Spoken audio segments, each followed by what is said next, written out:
स्वागत है दोस्तों आपके अपने YouTube चैनल स्टूडेंट्स एकेडमी में। आज हम स्टार्ट करने जा रहे हैं क्लास 9th का चैप्टर नंबर 4 जिसका नाम है दो चर वाले रैखिक समीकरण। देखिए, दो चर वाले रैखिक समीकरण, इसके अंदर पहले आपको दो बातें समझनी है, चर किसे कहते हैं और रैखिक समीकरण किसे कहते हैं। ठीक है, आइए स्टार्ट करते हैं। सबसे पहले चर को समझने के लिए दो चीजें जानो, एक तो होती है चर और एक होता है अचर। ठीक है, एक होता है चर, एक होता है अचर। चर क्या होते हैं? चर कह सकते हैं हम लोग A B C D X Y Z. कुछ भी चीज अगर आपको मैथ की A B C D sorry English की ए बी सी डी यानी कि अल्फाबेट जिसे कहा जाए, अल्फाबेट हैगा, तो वो हमारी क्या कहलाएगी? चर कहलाएगी। लेकिन अचर की बात करी जाए 1 2 3 4 dot dot dot dot infinity तक, मतलब कि इसको कह सकता हूं मैं सभी के सभी हमारे नंबर्स क्या कहलाते हैं? हमारे अचर कहलाते हैं। ठीक है, अभी मैं इनसे ही क्या बना दूं? कोई इक्वेशन बना दूं, 3x की cube plus 4x square plus 5x plus का 4 बराबर 0। तो इसके अंदर सबसे बड़ी घात क्या है? 3। तो इसको मैं कहूंगा त्रिघात बहुपद। ठीक है, त्रिघात बहुपद। लेकिन अगर मैं बोलूं इसको ही मैं कर दूं 3x square plus 3x plus का 5 इजकल टू 0, तो इसके अंदर सबसे बड़ी पावर क्या बन गई? 2 यानी कि 2। तो ये बन जाएगा द्विघात बहुपद। ठीक है, लेकिन अगर मैं बोलूं इसके अंदर 7x प्लस का 6 इजकल टू 0, तो इसके अंदर कोई सी भी बड़ी पावर नहीं है। जब कोई सी बड़ी पावर नहीं है उसको बोलते हैं हम लोग रेखिक, यानी कि जिसकी कुछ पावर नहीं होती, खाली 1 होता है, उसको बोलते हैं रेखिक समीकरण। आया समझ में? लेकिन हमको क्या सीखना है? दो चर वाले रैखिक समीकरण। मैं हर जगह क्या ले रहा हूँ?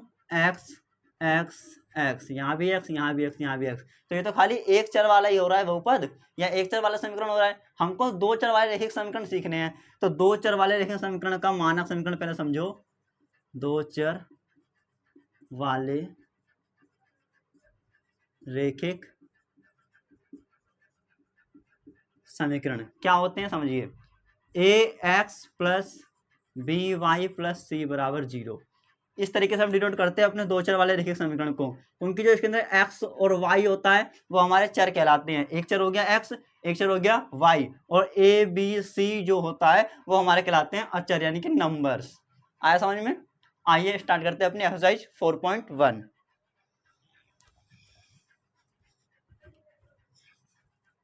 देखिए 4.1 का पहला क्वेश्चन क्या कहता है? 4.1 का पहला क्वेश्चन कहता है एक नोटबुक की कीमत एक कलम की कीमत से दोगुनी है। ठीक है, एक तो नोटबुक है यानी कि एक कॉपी है या किताब है, और उसकी एक कलम है उसकी कीमत से दोगुनी है, यानी कि देखिए माना नोटबुक की कीमत बराबर हो गया x रुपए। ठीक है, और माना कलम, यहाँ पे लिख लो एक नोटबुक की कीमत और एक कलम की कीमत बराबर हो गया y रुपए। ठीक है, अब हमको पता है नोटबुक की कीमत कितनी है? दोगुनी है। यहाँ पर देखो, यहाँ पर एक बुक है एक पेन है। बुक आ गई हमारी 10 रुपए की, पेन आ गया हमारा 5 रुपए का। तो दोगुना कौन है? बुक है ना दोगुना। तो बराबर कब होंगे? जब मैं इसको दोगुना कर दूं, है ना? बराबर करना है तो जो हमारा दोगुना नहीं है उसको ही हमको दोगुना करना है। इसी तरीके से यहाँ पे देखिए, ये हमारी है कि नोटबुक, ये हमारी है कि कलम यानी कि पेन। तो नोटबुक की कीमत दोगुनी है, बराबर कब होंगे? जब मैं इसके अंदर दोगुना कर दूं तो ये आपस में बराबर हो जाएंगे। इक्वेशन बन जाएगी x बराबर 2y। ये हमारा क्या बन गया? एक रैखिक समीकरण बन गया। ठीक है, अब इसके अंदर कहता क्या था? दो चर वाला एक रैखिक समीकरण बनाइए। इस कंडीशन को देखते हुए हमको एक दो चर वाला रैखिक समीकरण बनाना था। देखिए मैंने बना दिया। आया समझ में?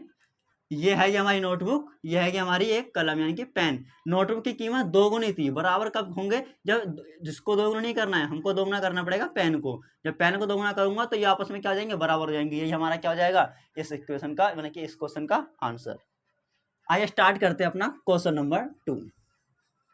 देखिए क्वेश्चन नंबर 2 में बोलता है निम्नलिखित रैखिक समीकरणों के ax plus b y plus c बराबर 0 है। एक समीकरण दे रखा है, मैंने भी आपको बताया है, ax plus b y plus c बराबर का 0, ठीक है, के रूप में व्यक्त कीजिए और प्रत्येक स्थिति में a, b और c का मान ज्ञात कीजिए। हमको क्या करना है, कोई सी भी हमको समीकरण दे रखी है, हमको इस रूप में लिखना है पहले, और उसके बाद a, b और c का मान ज्ञात करना है। इसके अंदर आप ध्यान रखना, जो भी आपका x के साथ होगा वो पूरा का पूरा क्या कहलाएगा, a कहलाएगा। जो भी आपका y के साथ होगा वो पूरा का पूरा b कहलाएगा। और बची हुई संख्या बराबर से पहले कुछ भी होगी वो आपकी क्या कहलाएगी, सी कहलाएगी, ठीक है। जो भी बराबर से पहले संख्या होगी और साइन के साथ, प्लस है तो प्लस, माइनस है तो माइनस, वो क्या कहलाएगी, सी कहलाएगी, ठीक है। आइए स्टार्ट करते हैं अपना क्वेश्चन नंबर 1। क्वेश्चन नंबर 1 है 2x plus 3y 2x plus 3y is equal to 9.35 के ऊपर बार, ठीक है। देखिए हमको मानक समीकरण के अंदर बराबर में 0 दे रखा है, यहाँ पे कहीं बराबर में 0 है नहीं है, तो पहले इसको 0 के बराबर में लिखना पड़ेगा। 2x का 2x प्लस 3y का 3y, ये प्लस का इधर ले आऊंगा बराबर के इस साइड ले आऊंगा तो क्या देगा, माइनस का 9.3 के ऊपर बार, अब आया बराबर में 0, ठीक है।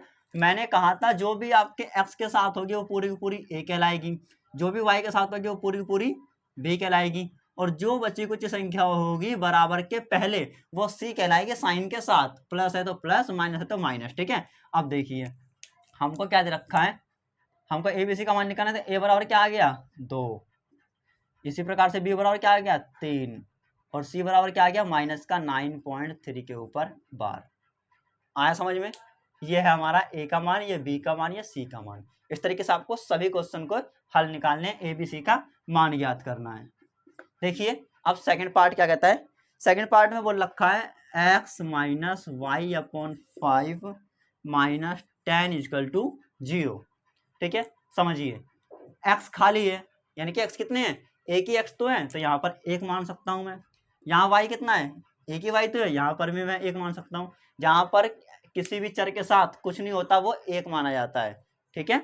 अब देखिए यहाँ पर x के साथ क्या है 1, तो a बराबर क्या हो जाएगा 1, y के साथ क्या है -1 पर बटे में 5, तो b बराबर क्या हो जाएगा -1/5, और c बराबर क्या है -10 पता है।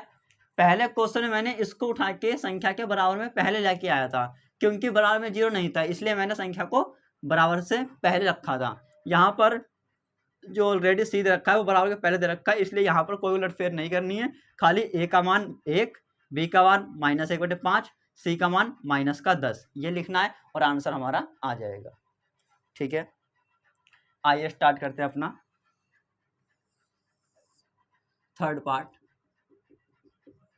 थर्ड पार्ट में बोलता है माइनस का 2x प्लस का 3y इजकल टू 6, ठीक है।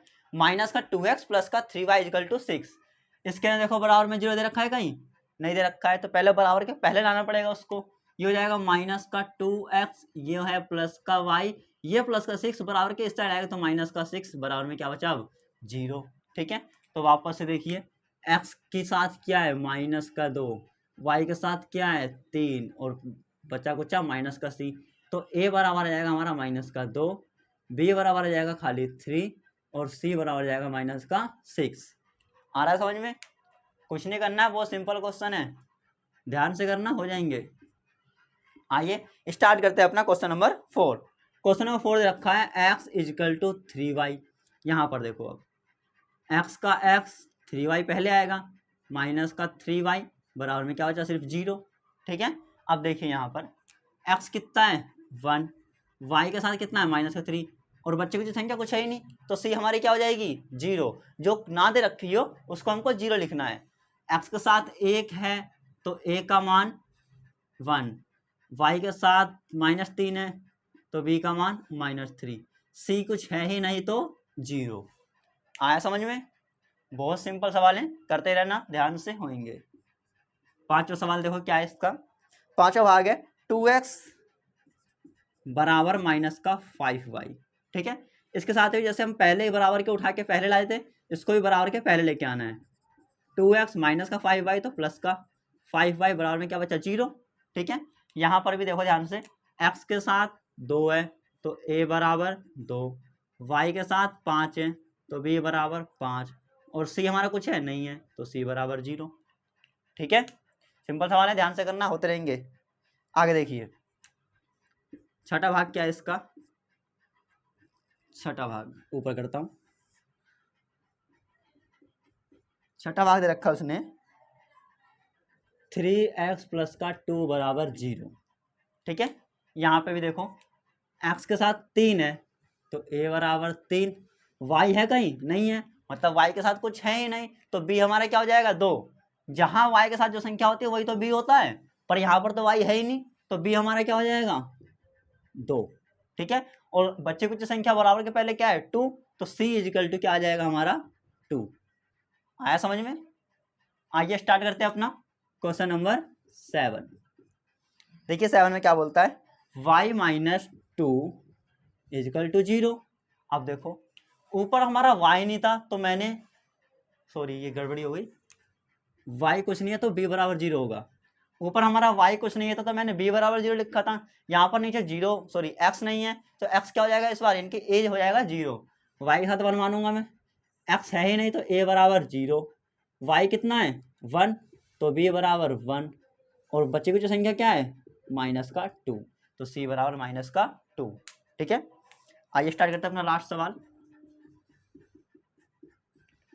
5 इजिकल टू 2x। ठीक है, 5 इजिकल टू 2x है, इसको देखो कैसे सोल्व करेंगे।